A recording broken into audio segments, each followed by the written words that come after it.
Assalamualaikum warahmatullahi wabarakatuh. Alhamdulillah wa syukurillah wa nikmatillah wa la hawla wa la quwwata illa billahil aliyyil azim. Kembali lagi bertemu dengan cerita berhikmah min 3 Maktab. Di sini Bu Hani akan membawa cerita tentang Alqamah.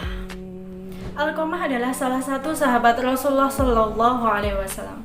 Tetapi di akhir hayatnya, Alqamah mengalami kesulitan dalam menemui ajalnya.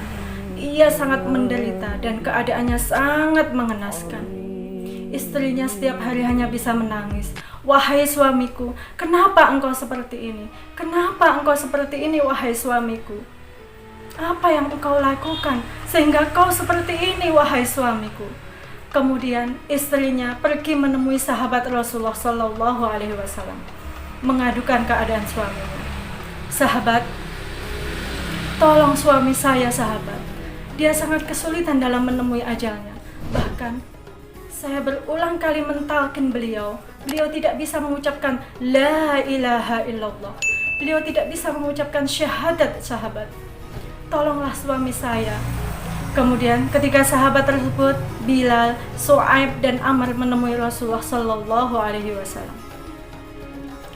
"Ya Rasulullah, ada seorang pemuda yang sangat mengalami kesulitan dalam menemui ajalnya.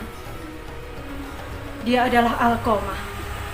Kemudian Rasulullah terdiam, berpikir, dan berkata, "Sahabat-sahabatku, tolong cari tahu apakah Alqamah masih memiliki orang tua."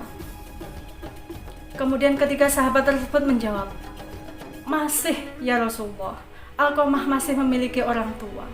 Beliau tinggal di sekitar rumah Alqamah." "Baik, tolong pergi ke rumah beliau dan bilang kepada beliau untuk datang ke rumahku." "Baik ya Rasulullah."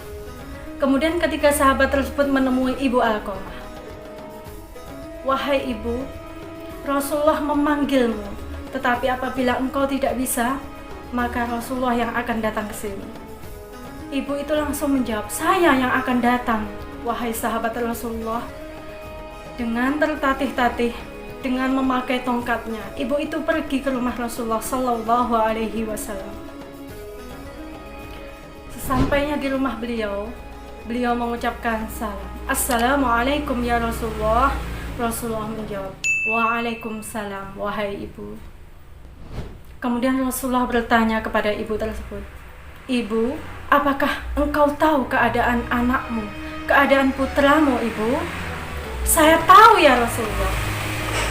"Kenapa ibu tidak memaafkan Alqamah?"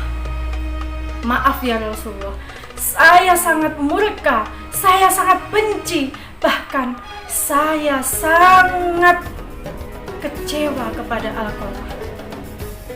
"Kenapa ibu?" "Ya Rasulullah tahu apa yang dilakukan Alqamah kepada saya. Suatu saat saya pergi ke rumah Alqamah untuk meminta makanan ya Rasulullah. Tapi apa jawabnya Alqamah?" Alqamah menjawab dengan sombongnya, "Ibu, makanan ini hanya untuk keluargaku, bukan untuk ibu." Kemudian apalagi yang dia lakukan kepada saya ya Rasulullah? "Suatu saat saya sudah beberapa hari tidak makan ya Rasulullah." Apa yang dia lakukan? "Saya mengutus seseorang untuk pergi ke rumah Alqamah, dan dia berkata kepada utusan saya ya Rasulullah, kami tidak memiliki bahan makanan untuk ibu. Tolong katakan kepada ibu, wahai utusan." Sakitnya hati saya ya Rasulullah. "Ya Rasulullah, engkau pasti tahu bagaimana perasaan saya. Betapa bencinya, betapa kecewanya, betapa murkanya saya kepada Alqamah si anak durhaka itu." Kemudian Rasulullah diam. Rasulullah sangat tahu bagaimana perasaan ibu tersebut. Kemudian Rasulullah memanggil sahabat-sahabat, "Wahai sahabat-sahabatku, tolong ambilkan kayu-kayu bakar itu." Kemudian ibu itu bertanya kepada ya Rasulullah, "Ya Rasulullah, untuk apa kayu bakar itu? Apa manfaatnya? Apa saya ya Rasulullah. Maaf ibu, saya tidak bisa melihat penderitaan Alqamah terlalu lama. Saya tidak bisa melihat dia sangat menderita. Semua amalnya tidak akan diterima oleh Allah selama ibu belum memaafkan Alqamah. Saya akan membakar putra ibu. Apa ya Rasulullah? Maka maafkan putramu ibu. Saya akan berusaha ya Rasulullah. Meskipun hati saya sakit, itu hanya di mulut, tetapi hati saya tetap sayang pada anak saya ya Rasulullah. Saya tidak rela engkau membakar anak saya hidup-hidup ya Rasulullah. Kemudian ibu itu sambil berurai air mata memohon kepada Rasulullah untuk tidak membakar anaknya. Baiklah ibu, engkau sudah memaafkan Alqamah ibu? Iya ya Rasulullah.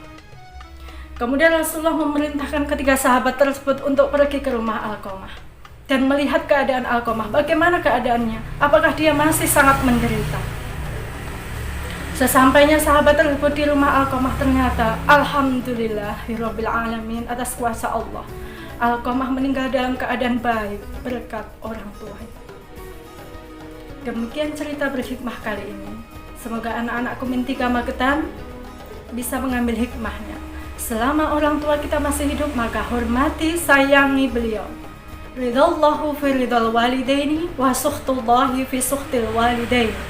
Ridha Allah ada pada ridha orang tua, dan murka Allah ada pada murka orang tua. Sekian, wassalamualaikum warahmatullahi wabarakatuh.